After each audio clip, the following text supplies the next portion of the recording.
আর বসে থাকা যায় না ভাইয়েরা, বারবার কটূক্তি করেছে, তারপরে আমরা কিন্তু কঠিন ভাষায় প্রতিবাদ করি নাই। এই নাসিরউদ্দিন পাটোয়ারির মতো, যাকে ইউনিভার্সিটিতে বলে ছাত্র আছে ডারবি নাসির বলে চিনি, আমি জানি না কেন, এই ডারবি নাসিরকে হুঁশিয়ারি দিতে চাই, মুখ সামলে কথা বলেন, তা না হলে আপনাদেরকে রাজনৈতিক ভাবে ঘেরাও দিয়ে আপনাদের রাজনীতি ইতি আমরা সেখানে নাসিরউদ্দিন পাটোয়ারি নামে বদমাইশ ছেলে, সে তার মুখের কোনো লাগাম নাই, সে যা ইচ্ছা তাই বলে যাচ্ছে, সে শুরু থেকে সে কথা বলে যাচ্ছে আমাদের নেতা সম্পর্কেও বারবার সে বিরূপ মন্তব্য কটূক্তি। আরে ভাই, বিএনপি চাঁদাবাজদের দল, আপনারা কারা? আপনারা তো ঘুষখোরদের দল, কমিশন বাণিজ্যের দল। আপনারা যত ধরনের সরকারি কেনাকাটায় দুর্নীতি অনিয়ম আছে সবকিছু করছেন, এবং প্রত্যেকটি মন্ত্রণালয়ে একটা করে কমিটি গঠন করে দেওয়া হয়েছে, এটা শুনেন আপনারা। সেখানে 2 জন করে ছাত্র প্রতিনিধি বসাই দিছে, এরাই সব সিদ্ধান্ত নেয়। এর মধ্যে বিশেষ করে উল্লেখ করতে হবে জনপ্রশাসন মন্ত্রণালয়, ওইখানে আসিফ নাহিদ 2 জনে ছিল, নাহিদ পদত্যাগ করছে, এখন আসিফ আছে। ওইখানে বসে বসে তারা কি করছে, স্বৈরাচারের খুনি হাসিনা সবচেয়ে কাছের শত্রুগুলাকে তাদের পাশে এনে বসাচ্ছে। ৭১ গণহত্যা হয়েছিল নাকি হয় নাই? তারা ক্ষমা চাইছে? বিচার হয়েছে? আমার মা বোনদের ধর্ষণ করছে, সেটার কোনো দাম নাই। তারপরেও আমরা সহ্য করে গিয়েছি কেবলমাত্র বাংলাদেশের জনগণের কথা চিন্তা করে। গণমাধ্যম এখনো স্বাধীন হতে পারে নাই, তারা এখনো ভয় পায়। আগে ভয় পাইতো হাসিনারে, এখন ভয় পাই এদের। তো ভয়টা কিভাবে আসলো? Mob justice. এইসব মব জাস্টিস ফব জাস্টিস নিয়ে আর কথাই বলবো না। যেখানে মব দেখবেন সেখানেই তাদের উলঙ্গ করে তাদেরকে উচিত শিক্ষা দিয়ে তাদেরকে বাড়িতে পাঠিয়ে দিতে হবে। এই শান্তির জন্য আমরা লড়াই করেছি, সংগ্রাম করেছি। আমাদের ইলিয়াস আলী আলম গুম হয়েছে, বহু ছাত্ররা তারা ক্রসফায়ারের শিকার হয়েছে, শত শত হাজার হাজার গুম হয়েছে।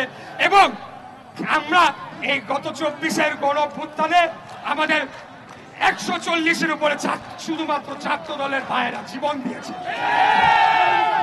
এইসব আমরা যখন 5 তারিখের পরে এই ধরনের কথা উঠলো, আমাদের কাছে মনে হয় নাই যে এটা কৃতিত্ব নেওয়ার কিছু আছে। আমরা মনে করেছি এই আন্দোলনটা ছিল আমাদের ইমানি দায়িত্ব, বাংলাদেশ একটি স্বাধীন সার্বভৌম রাষ্ট্র হিসেবে গড়ে তোলার জন্য আমরা আমাদের দায়িত্ব পালন করেছি, কৃতিত্ব নেওয়ার কিছু নাই এখানে। আমরা আবারও বলতে চাই, আমাদের যে অভিষ্ট লক্ষ্য সেখানে আমরা এখনো পৌঁছাই নাই। এখন আমরা গণতন্ত্রের জন্য লড়াই করছি।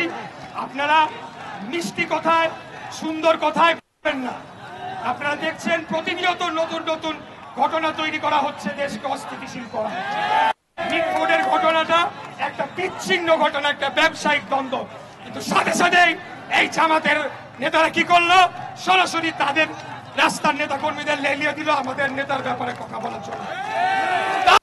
আমরা কিচ্ছু বলি নাই, আমরা ধৈর্য সহকারে শুনেছি। আমরা আজকে যেটা করছি শান্তিপূর্ণ গণতান্ত্রিক প্রতিবাদ কর্মসূচি, ঠিক আছে? আমরা কিন্তু অন্য লাইনে হাঁটি নাই, আমরা হাঁটতে চাইও না, দেশকে অস্থিতিশীল করতে চাই না। আমরা আরেকটি কথা যেটা বলবো, এই এনসিপি তাদের দুষ্কর্মের আরেকটি আপনাদের উদাহরণ দিচ্ছি। তারা কক্সবাজারে গিয়েছিল এবং কক্সবাজারে গিয়েছিল। সেখানে আমি ভাবছিলাম যে এনসিপি নেতাদের ব্যাপারে, যেহেতু এক জেনারেশনের একটা রাজনৈতিক পরিবর্তন আনতে চাই, চুরি না করি, কারণ একটা বললে পাল্টা আসবে, সম্পর্ক খারাপ হয়। আমরা তো এটা আওয়ামী লীগ আমলে দেখছি, ছাত্রলীগের কিভাবে আমাকে হেনস্থা করেছে অনলাইন এবং অফলাইনে সবাই জানে। যুবলীগের এক বদমাইশ নিখিল আমাদের, আমরা কিন্তু পালাই না, আমরা জায়গা মতোই ছিলাম। তাই আমি বলবো, এই যে আজকে আমি বাধ্য হয়ে বলতে হচ্ছে, নাসিরউদ্দিন পাটোয়ারি নামে বদমাইশ ছেলে, সে তার মুখের কোনো লাগাম নাই, সে যা ইচ্ছা তাই বলে যাচ্ছে, সে শুরু থেকে সে কথা বলে যাচ্ছে আমাদের নেতা সম্পর্কেও বারবার সে বিরূপ মন্তব্য বারবার কটূক্তি করেছে, তারপরে আমরা কিন্তু কঠিন ভাষায় প্রতিবাদ করি নাই। আর বসে থাকা যায় না ভাইয়েরা, এই নাসিরউদ্দিন পাটোয়ারির মতো, যাকে ইউনিভার্সিটিতে বলে ছাত্র আছেন ডারবি নাসির বলে চিনি, আমি জানি না কেন। এই ডারবি নাসিরকে হুঁশিয়ারি দিতে চাই, মুখ সামলে কথা বলেন, তা না হলে আপনাদেরকে রাজনৈতিক ভাবে ঘেরাও দিয়ে আপনাদের রাজনীতি ইতি আমরা সেখানে এনসিপির যে প্রধান নাহিদ ইসলাম, সেও আমি তাকে ভালোই জানতাম, কিন্তু সে কি করলো, জেলা ঘুরা বলা শুরু করলো বিএনপি নাকি চাঁদাবাজদের। আরে ভাই, বিএনপি চাঁদাবাজদের দল? আপনারা খেলা, আপনারা তো ঘুষখোরদের দল, কমিশন বাণিজ্যের দল। আপনারা যত ধরনের সরকারি কার ক্রয় কানে কেনাকাটায় দুর্নীতি অনিয়ম আছে সবকিছু করছেন, এবং প্রত্যেকটি মন্ত্রণালয়ে একটা করে কমিটি গঠন করে দেওয়া হয়েছে, এটা শুনেন আপনারা। সেখানে 2 জন করে ছাত্র প্রতিনিধি বসাই দিছে, এরাই সব সিদ্ধান্ত নেয়। এর মধ্যে বিশেষ করে উল্লেখ করতে হবে জনপ্রশাসন মন্ত্রণালয়, ওইখানে আসিফ নাহিদ 2 জনে ছিল, নাহিদ পদত্যাগ করছে, এখন আসিফ আছে। ওইখানে বসে বসে তারা কি করছে, স্বৈরাচারের খুনি হাসিনা সবচেয়ে কাছের শত্রুগুলাকে তাদের পাশে এনে বসাচ্ছে। আমরা কি এগুলা বুঝি না? আমরা তো দীর্ঘদিন আপনাদের প্রতি মায়া মমতা দরদ দেখিয়ে কোনো কথা বলি নাই। আমরা আমাদের সহযোদ্ধা জামাতের বিরুদ্ধেও বহুদিন কোনো কথা বলি নাই। তারা ৭১-এর গণহত্যা হয়েছিল নাকি হয় নাই? তারা ক্ষমা চাইছে? বিচার হয়েছে? আমার মা বোনদের ধর্ষণ করছে, সেটার কোনো দাম নাই। তারপরেও আমরা সহ্য করে গিয়েছি কেবলমাত্র বাংলাদেশের জনগণের কথা চিন্তা করে।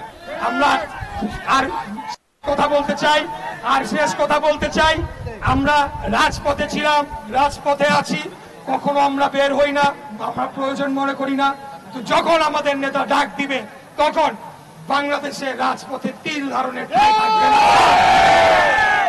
এই বর্তমান এলজিআরডি উপদেষ্টা আসিফ, তার মুরাদনগরে যে ধরনের বর্বরচিত একটি হত্যাকাণ্ড ঘটনা হয়েছে কিছুদিন আগে, 3 জনকে হত্যা করে পিটিয়ে মেরে ফেলা হয়েছে, একটা মহিলার এখনো মাথার মগজ বের হয়ে রয়েছে। প্রথমে কি করলো, বিএনপির উপরে দায় চাপানোর চেষ্টা করলো, পরে দেখা গেল এই উপদেষ্টা বেটার আত্মীয় এই এদেরকে প্রশ্রয় দিচ্ছে যারা খুনিরা রয়েছে। আমি বহুবার চেষ্টা করেছি বিভিন্ন সংবাদ মাধ্যম গণমাধ্যমের সাথে কথা বলে যে ভাই আপনারা যান কি ইনভেস্টিগেট করেন। গণমাধ্যম এখনো স্বাধীন হতে পারে নাই, তারা এখনো ভয় পায়। আগে ভয় পাইতো হাসিনারে, এখন ভয় পাই এদের। তো ভয়টা কিভাবে আসলো? Mob justice. এইসব মব জাস্টিস ফব জাস্টিস নিয়ে আর কথাই বলবো না। যেখানে মব দেখবেন সেখানেই তাদের উলঙ্গ করে তাদেরকে উচিত শিক্ষা দিয়ে তাদেরকে বাড়িতে পাঠিয়ে দিতে হবে। আর বক্তব্য দীর্ঘায়িত না করে সর্বদা আপনাদেরকে বলতে চাই, রাজনীতি করি বাংলাদেশের স্বাধীনতা, সার্বভৌমত্ব, ভারতের আগ্রাসন বিরোধী অন্য যে কোনো দেশ, সেটা পাকিস্তান হোক, আমেরিকা হোক, চায়না হোক, রাশিয়া হোক, আমরা তোরাই কেয়ার করি। আমরা চাই সবার আগে বাংলাদেশ, দিল্লি নয়, পিন্ডি নয়, সবার আগে বাংলাদেশ। আমাদের নেতা দেশ নায়ক জনাব তারেক রহমান অতি দ্রুত শীঘ্রই উনি বাংলাদেশে ফিরবেন। ওনার জন্য আমরা কোটি কোটি জনতা গিয়ে তাকে এয়ারপোর্টে আমরা বরণ করে নিয়ে আসবো। আমরা বাংলাদেশ পুনর্গঠনের যে রাজনীতি করছি সেটিতে আমরা মনোনিবেশ করব ইনশাআল্লাহ। আপনাদেরকে দেখে এই দাঁড়াও, এই এই এই তোমরা এই এই এই থামো না। আপনাদেরকে দেখে সেই স্বৈরাচার আমলের কিছু স্লোগান মনে পড়লো, 2-1টা স্লোগান দিয়ে শেষ করে দিতে চাই। ঠিক আছে, সবাই চুপ থাকেন, ঠিক আছে? চলো চলো চলো চলো হাসিনার গতিতে, স্বৈরাচারের গতিতে, হাসিনার গতিতে, স্বৈরাচারের গতিতে, রাজাকারের গতিতে,